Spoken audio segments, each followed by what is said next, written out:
Nafarroan 1.411 koronavirus kasu zenbatu dituzte, 16 lagun hil dira azken orduetan eta beste 12 sendatu. Remirez lehendakari ordeak Nafarroko gobernuaren babesa erakutsi die osasun arloko profesionalei eta bereziki zainketa intensiboko unitatean arreta eskaintzen dutenei. Gobernuak herritarren ekimen teknologikoak bideratu ditu koronavirusaren aurrean lan egiten duten osasun langileentzat egindako aurpegiko pantailak segurtasunez erabiltzearren. Landa-garapenak nekazaritzako erakundekin eta nekazaritzako elikagaien industriarekin elkar lana egingo du sektorean koronavirusak eragindako egoera arintzearren. Nafarroko ekologistak martxan taldeak abiadura handiko trenaren lanak berehala gelditzeko eskatu du. Elkartearentzat lotsagarria da diru publikoa xagutzen ari den obra batek martxan jarraitzea une zail hauetan. Literatura garaia, Iruñako udalak gaztendako lehiaketara jatorrizko lanak entregatzeko modua aldatu du, aisialdia sormen lanera bideratzea bultzatze aldera. Irailaren 11-tik 13 ospatuko da aurtengo Beltza Weekend.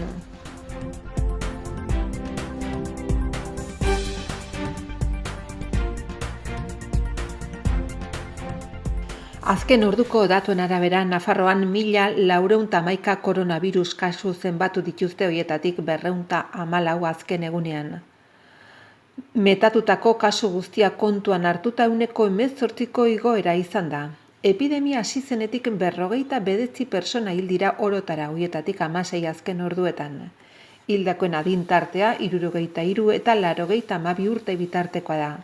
Beste alde batetik 35 lagunek gainditu dute infekzia horietatik 12 azken egunetan.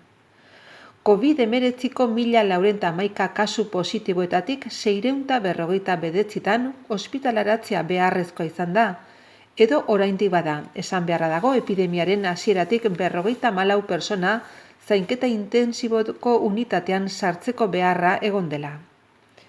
Nafarroko osasun sistemako profesionalez den bezain batean positibo kopurua 259raino handitu da. Kolektibo horretan gaitza ahalik eta goizen detektatzeari lehentasun ematea funtseskoa izaten ari da, kutsatzeak saihesteko baita bakartze denbora ahalik eta laburrena izan dadin ere, frogen emaitzak negatiboak direnean. Aipatu kopuru horren barnean estamentu guztietako positiboa daude, medikuak, erizainak, administrazioko eta mantenuko langileak. Gogorazi beharra dago, Nafarroko osasun sisteman, publikoan zein pribatuan 15.000 profesionalek egiten dutela lan gutxi gorabehera. Funtsesko zerbitzuetako profesionalentzat refenan antolatutako PCR frogen zirkuitu sistemari esker osasungintzako langileen kolektiboaren diagnostikoan nahiko zehatza da. Sintomak izan dituzten gehienei egin baitzaien laborategiko froga, hori birusa antzemateko oso fidagarria dena. Horretarako aurretiazko hitzordua eskatu behar izan dute eta beren ibilgailuetan joan dira toki horretaraino han laginak har zitzaizketen. Bertzetik Nafarroak argitara eman ditu epidemiaren datuak oinarrizko osasun eremuen arabera sailkatuta. Hemendik aintzinera aukera dago osasun sistema publikoari dagozkion datu berezi horiek emateko osasun zentro pribatuetakoen faltan. Nabarmendu beharra dago, asteazken iluntzean eskura zeuden azken datuen arabera zenbatutako COVID-19ko 1.411 kasu positiboetatik 1.213 gaixori Nafarroko osasun zerbitzu osasun bidean ari zaiela arreta ematen. Eskura dagoen informazioa berriari dagokionez 54 oinarrizko osasun eremuetan baieztatutako guztizko kasu kopurua jakinarazi da, baita 1.000 biztanleko kasu tasa ere. Datu hauera arabera, kasu hauek antzeman dire, Ailon 6 kasu, Alsasun 5, Antzinamezkoan 4, Ansoainen 15, Ahoizen 7, Arangurenen 14, Artaxonan 27, Auritzen 2, Azpilagainan 37, Barainainen 58, Berriozarren 24, Buñuelen 14, Burlatan 61, Bustintxurin 20, Karkastillon 4, Kaskanten 13, Aldezarrean Zabalgunean 28, Txantrean 52, Zintruenigon 40, Korellan 13. Donezteben 6, Elizondon 4, Ermitagainan 41, Lizarran 10, Etxarriaran atzen 10, Uharten 34, Bigarren Zabalgunean 50, Irurtzunen 11, Iturraman 53, Lodosan 12, Los Arcosen 1, Mendillorrin 17, Milagrosan 21, Noainen 37, Oliten 6, Orkoienen 9, Peraltan 13, Puente la Reina Garesen 14, Rotxapean 67, San Adrianen 14, San Jorgen 29, San Juanen 49, San Guesan 31, Sarrigurunen 26, Tafallan 60, Tutera 25, eta beste aldean 28, Ultzaman 3, Salazarren 3, Baltierran Kadreitan 9, Bianan 7, Bilatuertan 2, Bilaban 19 eta Zizurretxa bakoitzen 58. Nafarroko osasun sistema etengabe ari da bere jarduera, bere giza baliabideak eta bere baliabide materialak egokitzen eta berrantolatzen koronabirus epidemiari aurre egiteko adierazi du Osasun Departamentuak. Prozesu horrek bai ospitaletako arretari bai lehen mailako arreta sareari eragiten die eta beste departamentu batzuekin lankidetzan gauzatzen ari da bertzea bertze eskubide sozialetako eta lurralde koheksiorako gaiak lanketa integrala behar baitu lurralde kudeaketaren ikuspegiare barne harturik. Ildo horretatik Bianako Printzia kanpo kontsultetarako zentroak bere jardueraren zati bat eramanen du Nafarroko ospitalguneko bertze toki batzutara etorkizunean COVID-19 duten gaixoak artatzeko gunen beharra aurreikusirik. Hain zuzen ere, berrantolaketa konsulta zentroko beheko solairuari eraginen dio, gainerako solairuetan berriz konsulta ez presentzialak eginen dira orain arte bezala, aurrez aurreko jarduera Nafarroko ospitalguneko bertze toki batzuetara eramanen da. Osasun Departamentuak Nafarroko psikologiaren elkargo ofizialarekin lankidetzan arreta psikologikoa eskaintzeko telefono bat jarri du martxan aste honetan. Astelehenetik igandera eta goizeko 8 arratsaldeko 8 21 profesionaleko lantalde batek arreta ematen die. 848-420-090 zenbakian. Osasun krisiak eta alarma egoerak eragindako estresaren eta ansietatearen ondorioz laguntza psikologikoa behar duten personei. Bakardadearen, etxeko barruko konfinamenduaren, senideen osasunaren edo egoera honek eragindako beste zerbaiten ondorioz, beldurra, ansietatea eta ziurgabetasuna dutenek bertara jo dezakete gatazka hoiek ahalik eta hoberen kudeatzeko tresna bila, baita alarmismori gabeko egiazko informazioa eskuratzeko ere. Javier Remirez, Nafarroko Gobernuko lehen lehendakari ordeak eta bozeramaileak Foru Exekutiboren babes publikoa helarazi die osasun arloko profesionalei eta bereziki zainketa intensiboko unitatean arreta eskaintzen dutenei beraien etika eta lan ahalmenaren inguruko zalantzak agertzen dituzten informazioen aurrean. Nafarroko Gobernua batuketa inprimatze gaitasuneko 3D inprimatzea voluntarioen eta enpresen ekimen sozialak bideratzen ari da koronavirusaren aintzinean lan egiten duten osasun langileentzat aurpegia babesteko pantailak lortzearren, produkzio, desinfekzio eta erabilera arloko irizpideak batze aldera. Horretarako Naitek zentro teknologikoa diseinatzeko eta fabrikatzeko prozesuen koordinatzaile izendatu dute. Unibertsitate berrikuntza eta eraldaketa digitaleko departamentura atxikita, osasun arloko materialen 3D inprimatzean esperientzi zabala du. Nafarroko Erizaintzako elkargo ofizialarekin, Nafarroko Medikuen elkargo ofizialarekin, Nafarroko Industria Ingenierien elkargo ofizialarekin eta enpresa, talde eta partikularrekin elkarlanean ari dira burutzen ekimena. Bestalde Osasun Departamentuak irizpide funtzionalak eta biosegurtasunekoak definitzeaz gain eredu bakarra baliozkotu du. Hots, Nafarroko pantaila eredua deiturikoa. Era berean, Naitek zentro teknologikoak koordinatuko ditu Osasun Departamentuak homologatutako pantailak ekoizteko ekimenak behar diren arabera.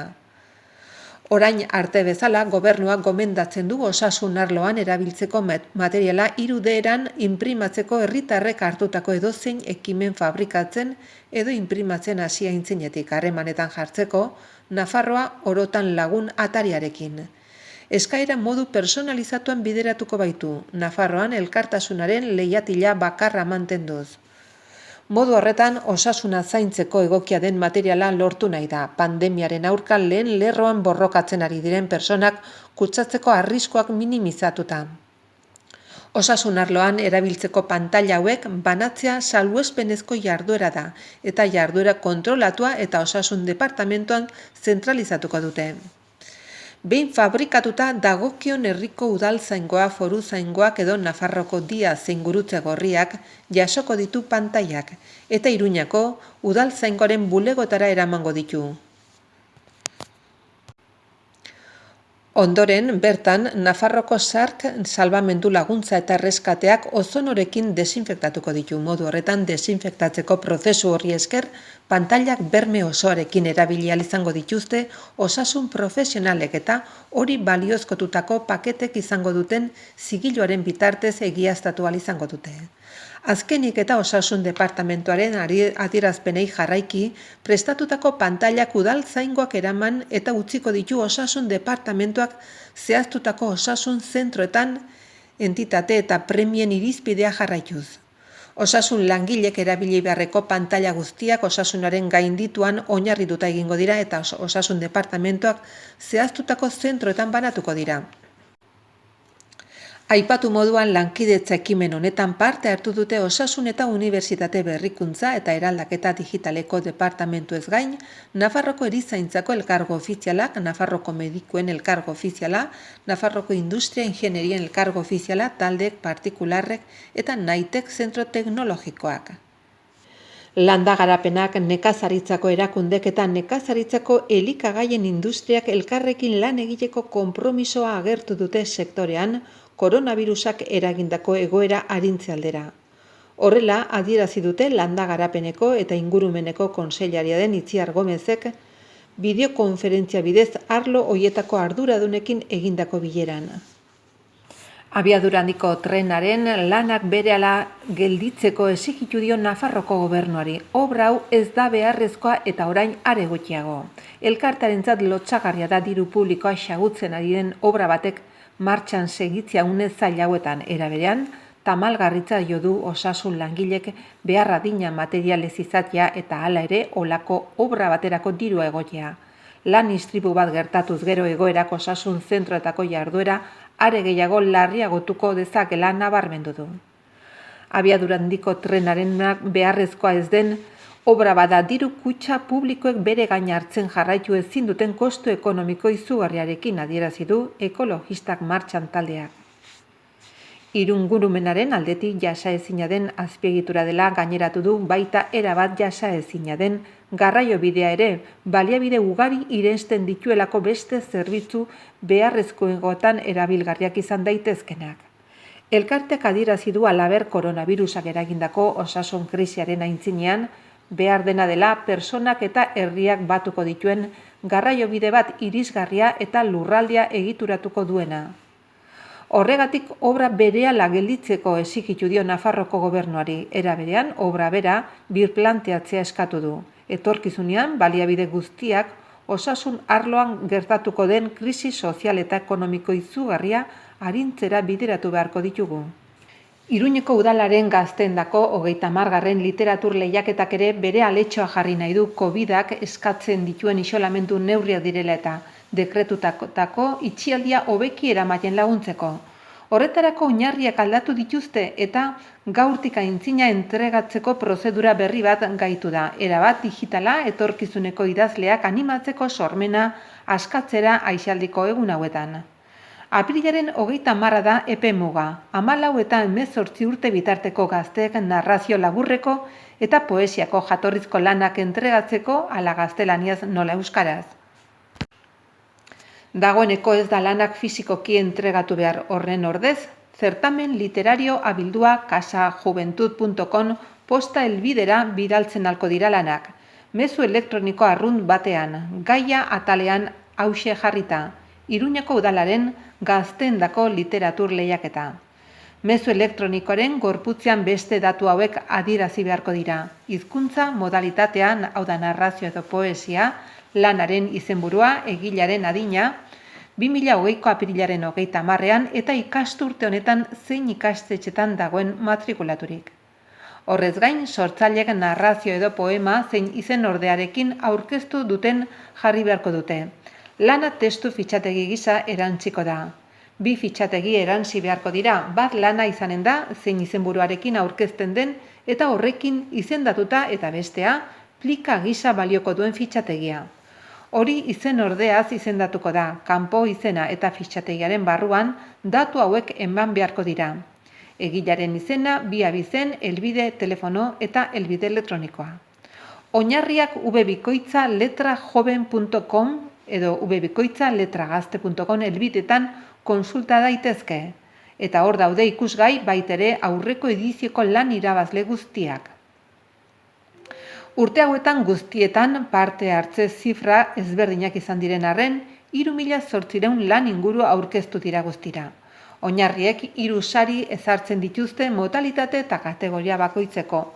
3 lanik onenendako, lehen sariak 300 eurokoak izanen dira, bigarrenak 200 eurokoak, eta hirugarrenak 150 eurokoak. Halaber, epaimaikidek modalitate eta hizkuntza bakoitzeko bina akzesit ematea proposatzen halko dute. Bakoitza 100 eurokoa. Gaztelaniazko epaimaian zinegozio ordezkaria arituko da buru eta hauek izanen dira epaimaikideak. Carmen Catalan eta Itziar Aragoes hizkuntza eta literatur irakasleak, Margarita Leoz literaturan aditu gisa, bere garaian saridun izan eta orain epaimaikide aritzen den lehen gaztea, 3 lan argitaratuta dituelarik, eta Gazteriako udal teknikari bat. Irailaren 11, 12 eta 13 ospatuko da Iruñan Beltza Weekend jaialdiaren 4. edizioa. Mundu osotik etorritako musika artista eta banda onenetako batzuk izango dira bertan. Lehendabiziko sarrera jadanik salgai daude. Jaialdiak dagoeneko baieztatu du Tanika Charles Kanadarra eta JP Bimeni Erresuma Batuan bizi den Burundiko abeslaria bertan izango direla. Beren gaztetasunagatik, ahotsengatik, presentzia eszenikoagatik eta beren estiloagatik nabarmentzen diren 2 artista antolatzaileko har batean nabarmendu dutenez. Kontzertu nagusiak zentral aretoan izango dira. Musika talaren osagarri, laster iragarriko diren beste 4 banda izango dira eta musika biltzeko DJ onenen aukeraketa bat ere izango da. Era berean, kultur programazio zabala prestatzen ari dira erakusketak, liburu aurkezpenak, familia osoarentzako jarduerak eta zinema zikloa Nafarroko filmategian.